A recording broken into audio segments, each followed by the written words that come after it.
Selon un sondage de l'Ipsos, près de 57% des jeunes Français seraient prêts à s'engager militairement si la France rentrait en guerre. Et 42% seraient même prêts à donner le sacrifice ultime, c'est-à-dire leur vie, pour protéger leur pays. Dans l'étude en question, on peut aussi également remarquer que les jeunes Français seraient donc plus à même de s'engager militairement par rapport aux anciennes générations. Mais attention, c'est pas Byzance non plus, parce que si par exemple on analyse avec des sondages dans d'autres pays comme par exemple la Pologne, on se rend compte que chez les jeunes Polonais, c'est entre 70 à 80% de taux d'engagement. Donc on voit que ça ne fait pas l'unanimité auprès de la jeunesse française, et en plus il y a une autre problématique qui est le fait que c'est facile de répondre à un putain de sondage. C'est-à-dire que c'est facile de dire au mec qui vous appelle « oui, je serai prêt à m'engager, oui, je serai prêt à mourir », mais dans les faits, qui serait vraiment capable d'aller jusqu'au bout de la démarche? Donc déjà, les chiffres ne sont pas énormes, et en plus, on peut imaginer qu'il y ait une marge d'erreur assez significative. On va essayer de répondre à la question suivante: pourquoi la génération Z française rejette-t-elle la guerre? Tout d'abord, la dimension la plus évidente qui explique ce désintérêt pour la guerre auprès des générations Z, c'est la fin du service militaire obligatoire par Jacques Chirac en 1997. Autrefois, les jeunes hommes avaient une expérience, même si elle n'était pas impressionnante, de la chose militaire. Il y avait une articulation entre le peuple, la nation et l'institution militaire. C'est-à-dire que le jeune homme qui a connu le service militaire, il connaissait l'institution, il savait à peu près comment ça marchait. Bref, il était déjà formaté pour la possibilité qu'un jour, il puisse s'engager en cas de conflit. Alors attention, ça ne veut pas dire que tous les jeunes qui ont fait leur service militaire à l'époque s'engageaient directement dans l'armée, mais malgré tout, le citoyen lambda, l'homme français lambda, savait ce que c'était, avec tout ce que ça implique, c'est-à-dire la rigueur, le sérieux et les valeurs de l'institution militaire. Sauf que désormais, vu qu'il n'y a plus de service militaire obligatoire, on a coupé la transmission, on a coupé le lien entre le peuple et le monde militaire. En parallèle, on peut noter également la destruction progressive du tissu patriotique. C'est-à-dire qu'aujourd'hui, de nombreux Français ne se considèrent pas comme patriotes, parce que le patriotisme, c'est quelque chose d'extrême droite, à bannir, c'est forcément mauvais. Vous avez bien vu, notamment avec l'affaire Thibault InShape, que le simple fait de mettre un drapeau français, vous êtes de facto considéré comme un fasciste. Alors ça s'explique par plusieurs aspects, notamment le fait qu'on a une matrice originelle qui est antinationaliste et antipatriotique en France, mais également parce que le gouvernement, ces dernières années, a envoyé des signaux contradictoires. Par exemple, quand vous avez Emmanuel Macron qui vous dit que la France n'a pas véritablement de culture, ça semble être délicat ensuite de mourir pour cette dernière. Parce que vous avez beaucoup de jeunes Français, notamment dans les populations de souche, qui ne se considèrent pas véritablement comme Français, ou qui au final s'en foutent royalement. C'est-à-dire qu'ils pourraient être Français, Belges, Américains. Ce sont des citoyens du monde. Ils en ont rien à carrer de leur pays, et ils connaissent même pas l'histoire de leur propre nation. Et pourtant, Emmanuel Macron souhaite mettre en place un service militaire volontaire. Il avait déjà essayé avec le SNU, qui était une véritable merde, c'était un camp de vacances un petit peu amélioré. Mais le problème du service militaire, c'est qu'il doit être obligatoire théoriquement. Parce qu'au final, si vous faites un service militaire volontaire, vous allez récupérer seulement ceux qui étaient déjà prêts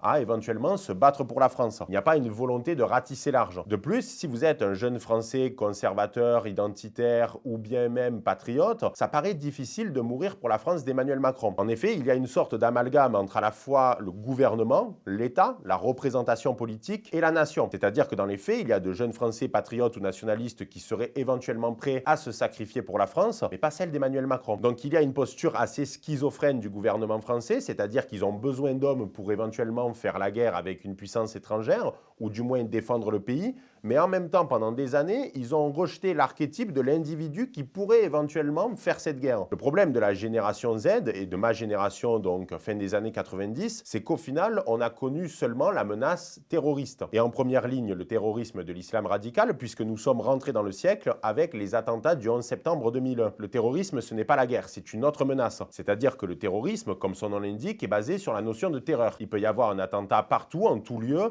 et vous n'êtes pas véritablement préparé. Vous vivez dans un pays qui connaît certes des attentats, mais il n'y en a pas non plus tous les jours, en tout temps. Or, si vous rentrez en guerre, il peut y avoir une logique d'invasion, et là, directement, la guerre, elle se trouve en bas de votre putain d'immeuble, avec des lignes de front, etc. Donc ce n'est pas du tout la même menace, et les jeunes générations ont surtout connu la logique terroriste qui n'est pas clairement visible au quotidien. C'est-à-dire que vous n'allez pas avoir un missile hypersonique qui va s'abattre dans votre immeuble. Ça ne va pas impacter votre quotidien de la même façon qu'un conflit armée dans votre pays. C'est-à-dire qu'aujourd'hui, il y a une distance avec la guerre, soit par le biais des jeux vidéo, des films ou au maximum des vidéos que vous pouvez voir sur les réseaux sociaux de la guerre en Ukraine ou de d'autres conflits dans d'autres pays. Sauf que tout ça, c'est loin, c'est presque irréel, c'est presque de l'ordre de la fiction. Et c'est là qu'on rentre dans un sujet extrêmement intéressant, c'est-à-dire à la fois l'aspect psychologique, mais aussi l'aspect hormonal. Aujourd'hui, on constate quoi? Que de nombreux jeunes sont drogués aux écrans, à TikTok et à scroller, à regarder des vidéos extrêmement courtes toute la journée, et parfois même pendant plusieurs heures. Et des études ont démontré qu'il y avait aujourd'hui un retard de développement dans la zone du cortex préfrontal. C'est-à-dire qu'autrefois, quand il n'y avait pas les réseaux sociaux et l'omniprésence des écrans,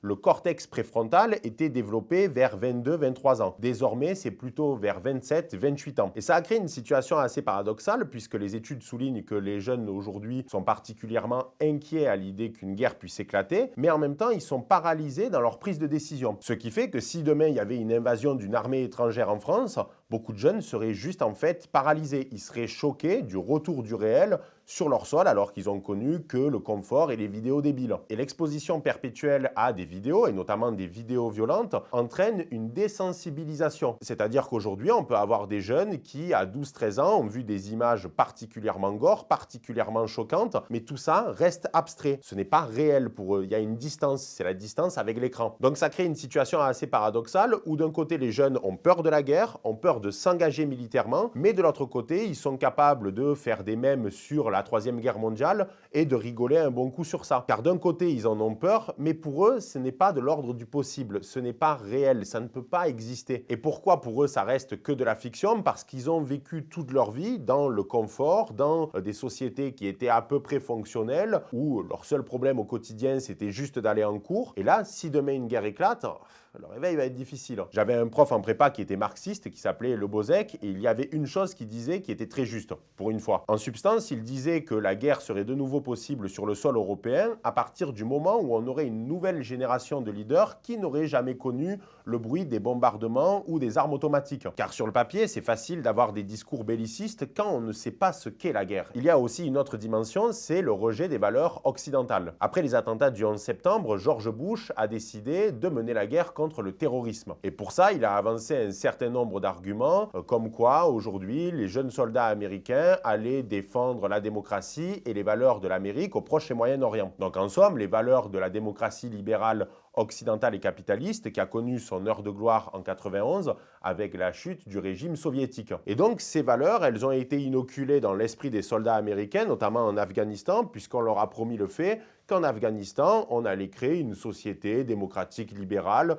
une forme de prolongement de l'Occident. Et il y a un très bon documentaire que je vous invite à regarder qui s'intitule « C'est à ça que ressemble une victoire » et qui a été fait par Vice News, à l'époque où ce n'était pas encore de la merde. Et donc dans ce documentaire, Vice News montre la frustration des soldats américains qui sont basés en Afghanistan et qui essayent d'expliquer aux populations locales leurs valeurs et leur façon de voir le monde. Et on se rend compte de l'univers qu'il peut y avoir entre les valeurs de l'Américain moyen et celles de l'Afghan moyen. C'est-à-dire qu'en somme, les Afghans n'avaient pas du tout envie d'avoir un régime calqué sur le modèle de l'Occident. Tout ça pour qu'en plus, les talibans reprennent le pouvoir des années après. Donc en réalité, aujourd'hui, quand on nous dit que si on va s'engager demain et mourir pour notre pays, c'est par rapport aux valeurs de l'Occident, de démocratie, de liberté, etc., eh bien, ça paraît moins audible pour les jeunes générations. D'autant plus dans un pays où, clairement, on s'assoit parfois largement sur des concepts démocratiques et qu'on n'entend pas les Français sur un certain nombre de considérations. Et d'autant plus, il y a un décalage entre les attentes des Français et le discours officiel. En gros, le discours officiel du gouvernement,